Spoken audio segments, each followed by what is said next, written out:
Good morning. This is Grobb Finkelstein, and I'm coming to you live on Facebook.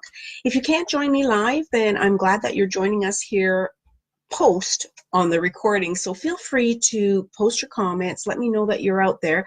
And I'm trying something a little different this morning. I'm using my laptop instead of using my cell phone. So I'm not 100% sure that this is, you can hear me okay. So if somebody could just write a comment and let me know that you can hear the audio okay. The screen that it's showing me, I can't actually see if somebody is online or not. I apologize for that. So if somebody just write a comment, let me know. And I wanted to really welcome you here today because what we're going to be chatting about is flipping a negative to a positive, or at minimum, making it just a little less negative. Life ain't fair. Whoever told us that life is fair lied, because unfortunately, bad things happen to great people. And sometimes good things happen to not so great people. And what do you do if you're in one of those situations where you're handed something, life rolls in your direction that really isn't fair, and it's a very difficult situation? Well, what we're going to talk about right now is the very first critical step that a lot of people forget and skip over when they're trying to manage and get over a tough time. And here it is. The first step is acknowledging the loss. That's step number one, the critical step of acknowledging the loss. Now, how do you do that? And what do I mean by loss? Well, it depends on the situation, and it's going to be very personal. So if your loss is really large, you're going to have a lot of pain associated with that. It's really critical that you write down what that pain is, because unless you acknowledge it and give words around it, unless you are able to express what that pain is, you're not going to be able to get over it, to manage it, and to ultimately to let it go, to get something positive out of it. So for example, let's take a few examples, and these are ripped from real life pages of clients, colleagues, myself. Here's some real life when I do this in workshops and we talk about losses that you might experience. We talk in large part losses about in a workplace, but this principle applies to any type of loss. So let's take the loss of a job, for example. Suppose your job has been cut and you've been on the chopping block and you're gone. Your position is now eliminated. What is the loss that you're feeling with that situation? Where's the pain?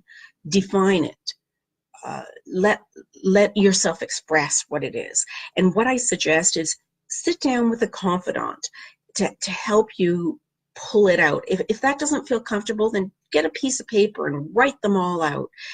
So losing a job would be things associated with loss, like loss of esteem, loss of independence, loss of income potentially, loss of recognition by your colleagues, loss of future career opportunities, loss of esteem in your family, loss of feeling like you're a winner, etc., etc. All those losses, they're going to be very personal. They're going to be yours. Some of those things that I said might not apply to you. You might not feel those things in your situation, and that's completely fine, because the list of losses is going to be your list, personally, what you're feeling and the pain that you're experiencing. There is no right or wrong. There just is. And if you're feeling it, it's real, it's true. Write it down and acknowledge it. Until you acknowledge that loss, you can't deal with it and let it go. Another example of loss might be, for example, a more personal situation. Suppose you're in a relationship and the relationship ends. So what is it that you're experiencing at that point? You're experiencing, what losses are you experiencing? So the losses might be things, again, like loss of self-esteem, loss of confidence, loss of social circles, loss of some friends that were associated with you as a couple, loss of support system. What is the loss that you're feeling? In some cases, it might be brutal, like in a divorce, it might be loss of custody of your child. And what you can do when you're listing the losses, if you come and you're stymied, just ask yourself, then what?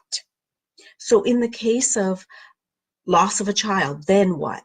Loss of closeness with that child, then what? Loss of seeing those special moments with that child, etc., etc. So ask yourself, then what? In these cases where you're facing and experiencing some sort of loss, it's really important to acknowledge what that loss is, whatever it might be. There is no right or wrong. It's your feeling. It's your experience. So the first step on letting go, the first step on moving forward, the first step on being able to handle a difficult situation is acknowledging that loss, putting words around it, being able to express it. And the reason why is this, because until you really understand why you hurt, you won't be able to let that hurt go. And it will cling to you. It will hang on, and it will come back and raise its head again and again and again in similar situations, similar losses, or it will affect your other relationships. If you don't enunciate your losses and acknowledge them cognitively so that your brain acknowledges the hurt, not just your heart, if you don't do that, you won't be able to actually let it go. Now, let me be clear. I am not a psychiatrist. I'm not a psychoanalyst. I'm not a psychotherapist. I'm a communications consultant. So when I speak to you, it's speaking from the viewpoint of what are things that are going to affect your communication. And self-talk, what you tell yourself, is the beginning spot of how you communicate with other people. What you tell yourself and how you communicate with yourself affects how you communicate with others. And defining what your loss is, acknowledging that loss, is the first way of you moving toward letting it go. Acknowledge the loss, write it down.